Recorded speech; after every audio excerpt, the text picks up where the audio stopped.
Welcome to the Tahoe Builder. Today we're going to be discussing installing standing seam metal on a shed roof. Let's go.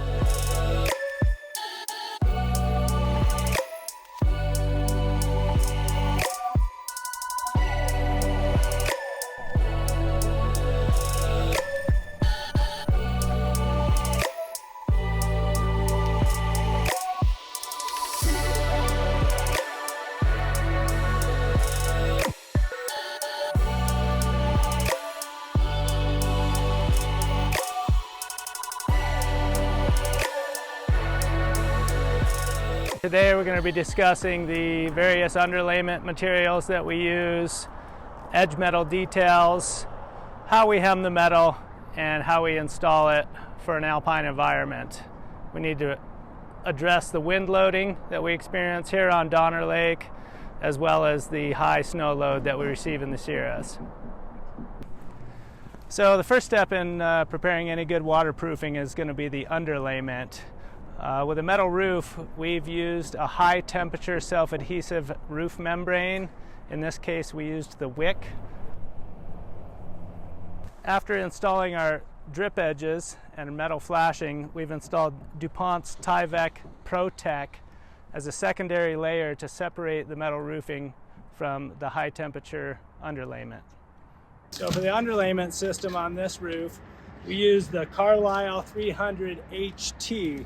Now it's really important that you have a HT on your underlayment when installing a metal roof. Reason being, the solar gain of the metal gets so high that it can literally melt a standard underlayment. So we always use an HT rated self-adhesive membrane as our first layer of defense. And then we like to add a second layer of defense. On this roof, we use the Tyvek Protec. What I like about this product is it's waterproof on this side, so it provides an additional layer of waterproofing, and this side provides a little bit of traction for the team when they're working on the roof. Same thing with the Carlisle WIP 300. It's got a nice little sticky traction on the surface there, so we don't go for a ride down the roof. And the secondary separation material, we've installed Fortiflash Butyl by Henry to connect the edge metal to our secondary underlayment to protect any vulnerable area from any wind-driven snow that may come in. On this project, we've decided to use a mechanically seamed standing seam metal roof. It's a 16-inch metal panel with striations.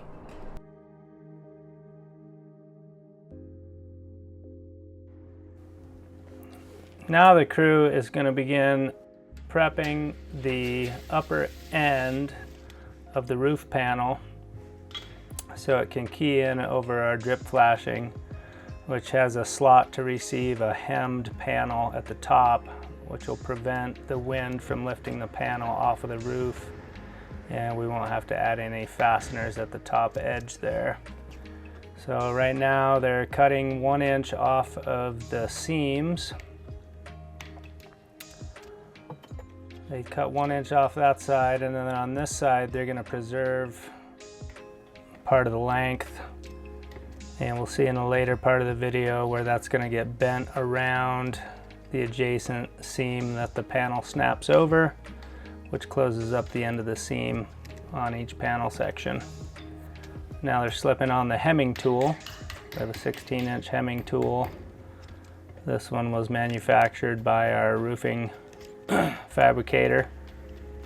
You can buy these from suppliers. They look a little less rough, but this one works just fine. We have a hemming tool. They're gonna bend it over, and this is where you're gonna see now we have a hem that can key in over our drip flashing at the upper end of the shed roof. So they bend it around, and they're gonna take this other hemming tool and just kind of tighten it up a little bit, squeezing it together, but not so tight that it can't slip onto the drip edge. There's our bend. That'll turn around the next panel, and they're ready to install this unit.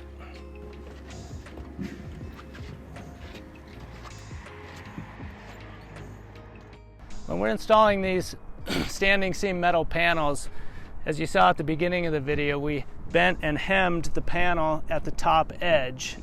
The drip edge on this roof has an additional layer of hemming, which allows each roof panel to key in. This prevents wind loading.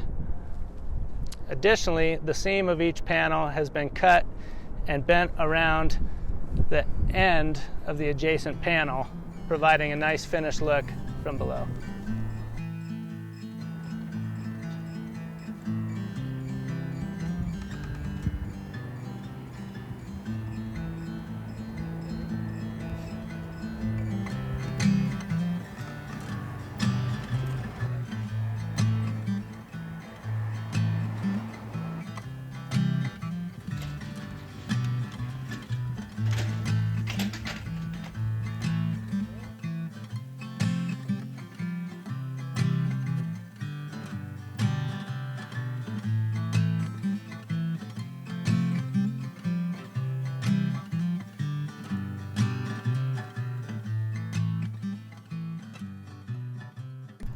We're going to be using our manufacturer's clips and installing them with a number 10 zinc coated flathead screw. We place the clips at 2 feet on center spacing to resist the heavy winds that we experience here at Donner Lake.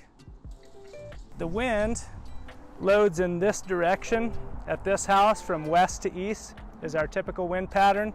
So we've installed the roof with the clips on the windward side so that when the overlap comes, it resists lifting from the wind load, clipping over the leeward side.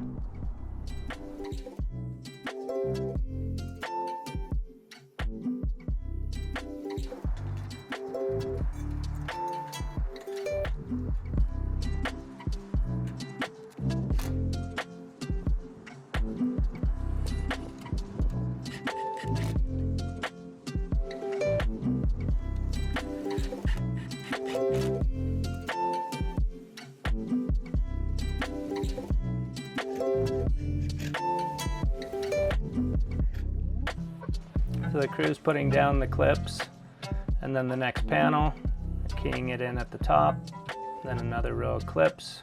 You can see how quickly these sections go, especially with a good sized crew.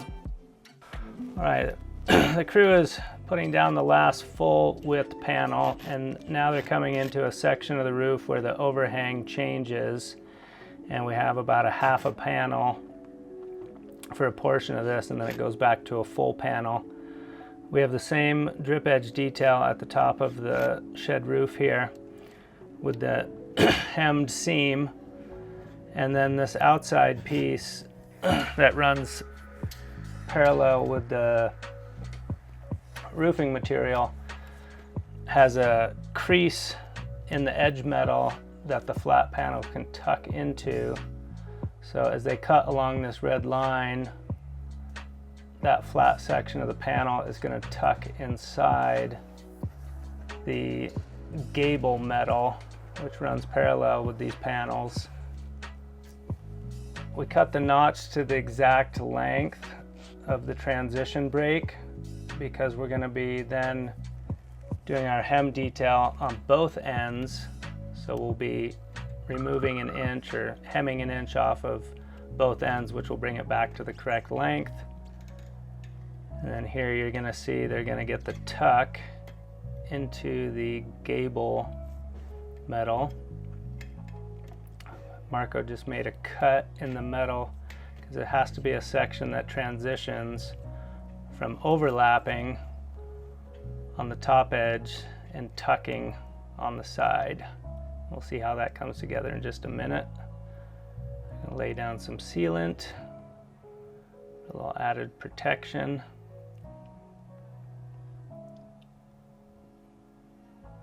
Especially at the corner where there's a little vulnerability where that cut is.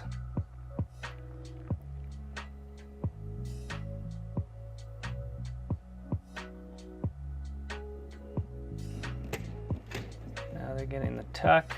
See, it goes underneath.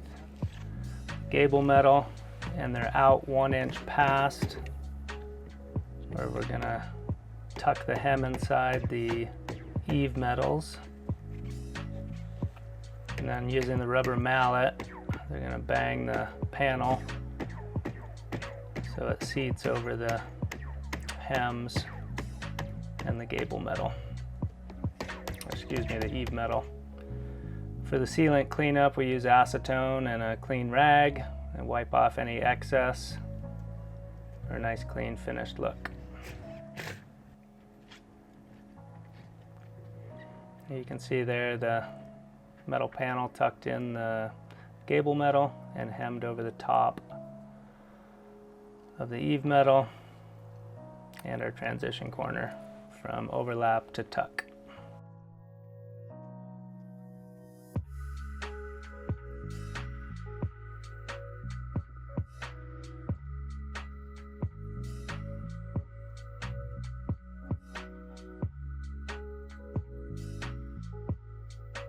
You just finished watching part 1 of our standing seam metal roof installation. For part 2, click the video below. If you want to see more videos on building at a higher level, go ahead and subscribe to our channel, and remember to hit that like button, and thanks again for watching.